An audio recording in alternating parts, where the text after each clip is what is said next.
Shut up and sit down. Welcome to the Answer is Yes podcast, where we will explore the cause and effect of just saying yes in your everyday life or in business. I will dig into topics that are not just stimulating, but will challenge you to be better in everything you do. The podcast is based on the simplicity of saying yes to opportunities you might encounter every single day.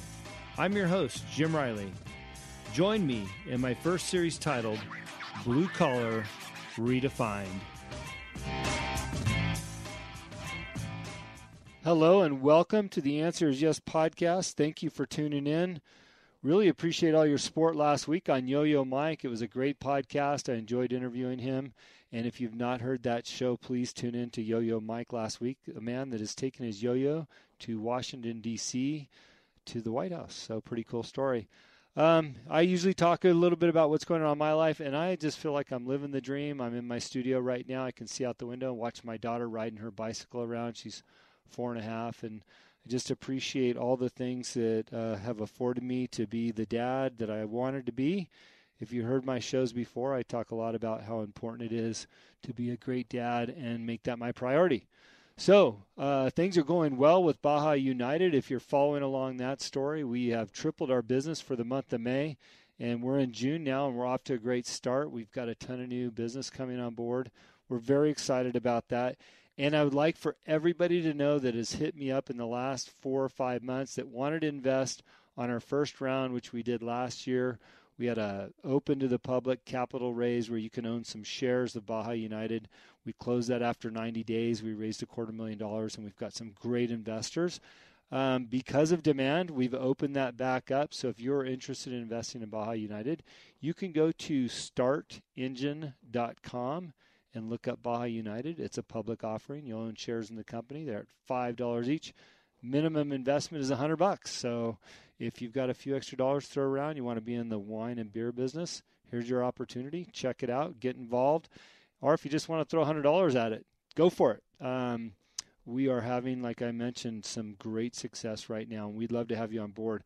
The reason why I did a crowdfund is I am a firm believer in the marketing ability of crowdfunds and the power of people and their Facebook and social media. So the more people we have involved, even at $100 level, the more eyes and ears we have out there. So thank you in advance for that. And if you're not really sure how to do all that, you're welcome to reach out to me via email, text, direct message, social media. However, I'll get it. I'll get back to you and we can talk about it. Digging right into this week's show, I've got a very interesting guest. Her name is Deirdre Newman, and she's the founder of OC Startups Now.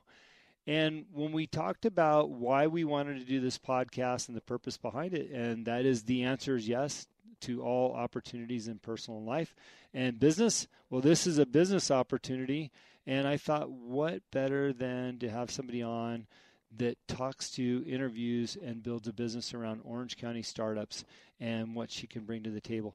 She also has a very, very interesting medical history that adds a twist to the story. So we're happy to be presenting this interview to you, and you can find her online. LinkedIn's a great account to find her.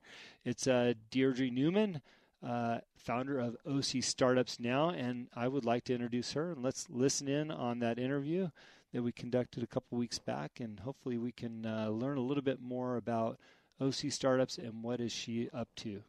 All right, well, welcome. I've got Deirdre in the studio. We're here at the Blue Sea Advertising, sound studio, whatever we want to call this, but we're happy to have her with us today. So welcome. How are you today? I'm good. Thank you so much for having me. Yeah, I appreciate you reached out to me. You saw that we had a podcast going, and you have an incredible story, which we're going to hear all about, but thanks for reaching out. Well, you're a fellow entrepreneur like I am, so I always want to support fellow entrepreneurs.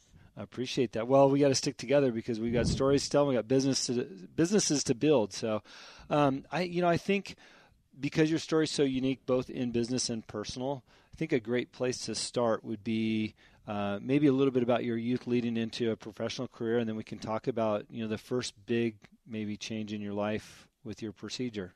Sure. I've been a journalist for most of my professional career. I'm originally from the San Francisco Bay Area. Well, I love San Francisco. I did not leave my heart there. I actually love Orange County more because when I was growing up, my parents used to take us down here for family vacations. I fell in love with it then, but I never expected to have the privilege of living here as an adult. So when I graduated from college, I went back to the Bay Area, and always at the back of my mind was moving to Southern California. That finally manifested in 2001 when I got a job with the Daily Pilot, which I still have very fond memories of, which was in Costa Mesa when I worked there. Yeah, my best memories of the Daily Pilot, so my grandparents live in Newport Beach.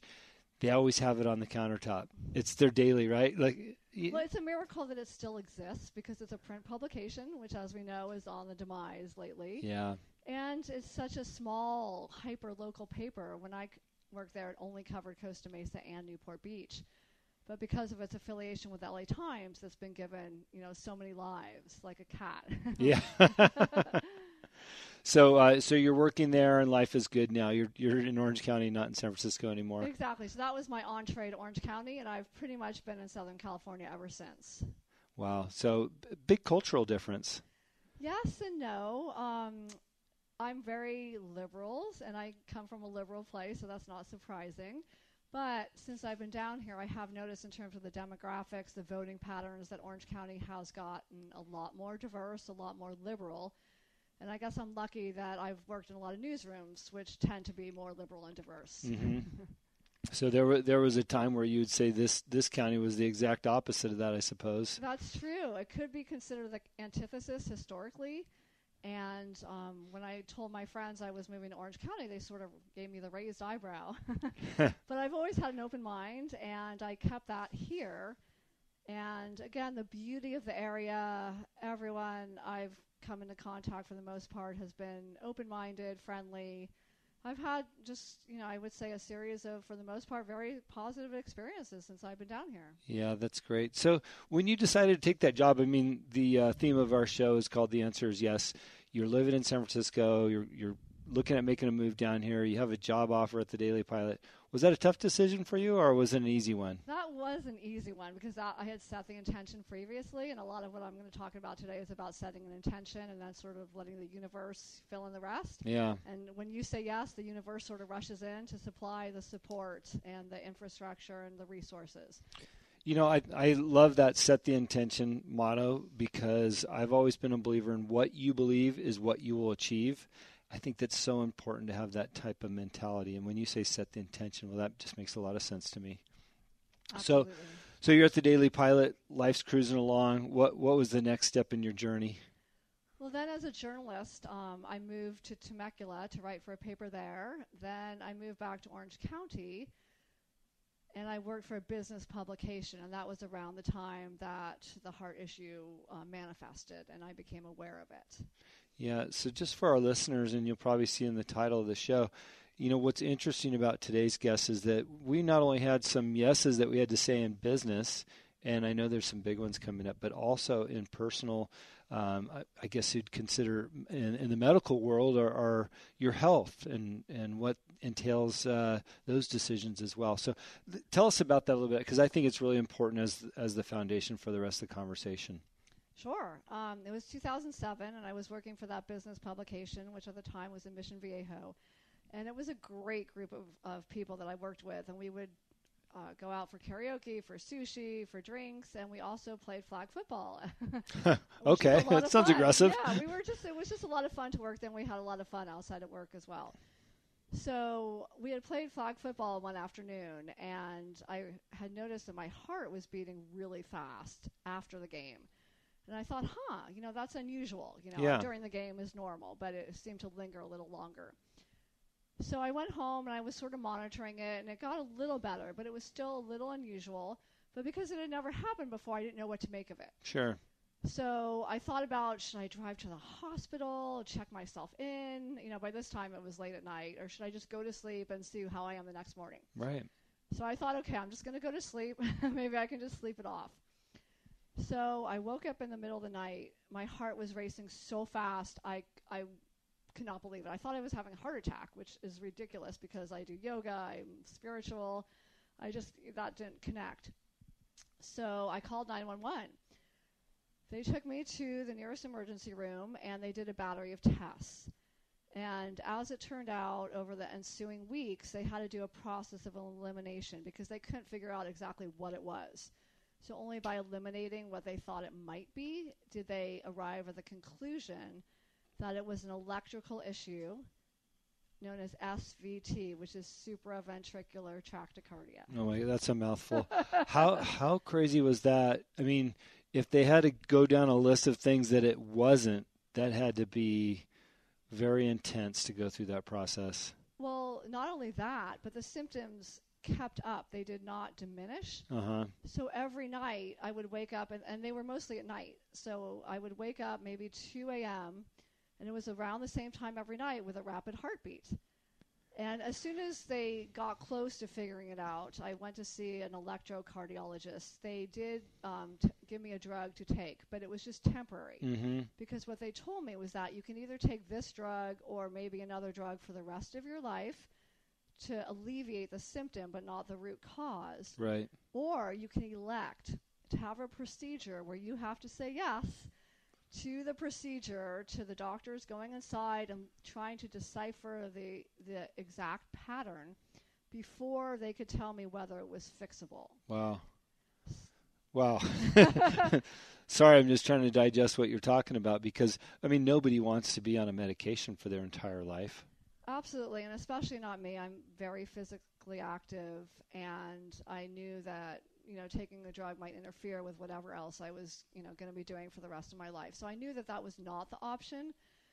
So then it became a little easier just to say yes to the procedure. Yeah.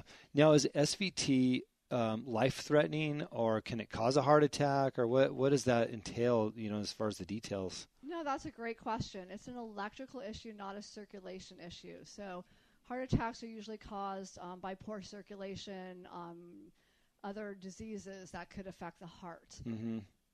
This is an electrical issue, so it means that the pattern of your heartbeat is sort of circumventing the normal pattern. It's going around that, and that's why it was causing the rapid heartbeat.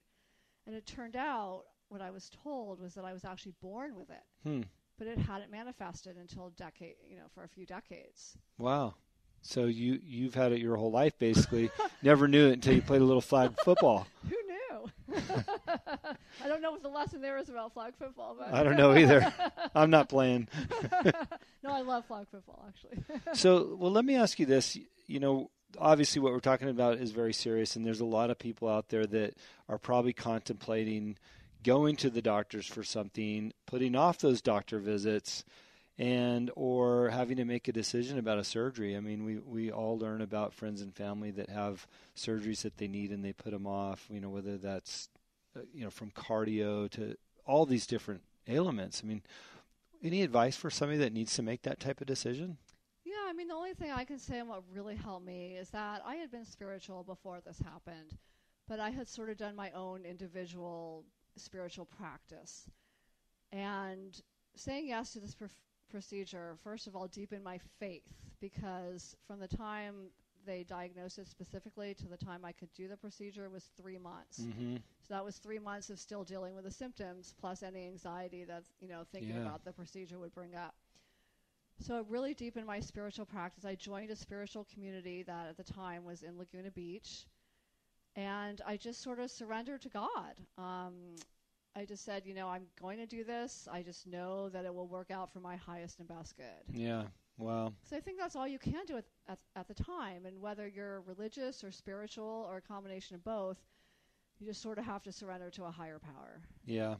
It makes a lot of sense when you look at AA programs. They're all about a higher power and surrendering their condition to that higher power. So, and that's a very powerful process as well. That's a great analogy. Yeah. Allowing to let go. So you went ahead and had the surgery, or you called it procedure. It's not necessarily a surgery. How did you feel afterwards? I felt great. The good news was that from the time they went in and discovered the pattern, they found that it was the easiest to fix. So I was in and out in 45 minutes with an outpatient procedure.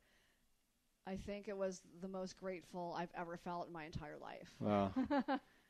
It's almost like you dodged a bullet, although it might not have been that serious in terms of having a heart attack, but you dodged a bullet and you're not dealing with it anymore. No, that's so true, because some patterns they can't fix, but at least they know that for the person.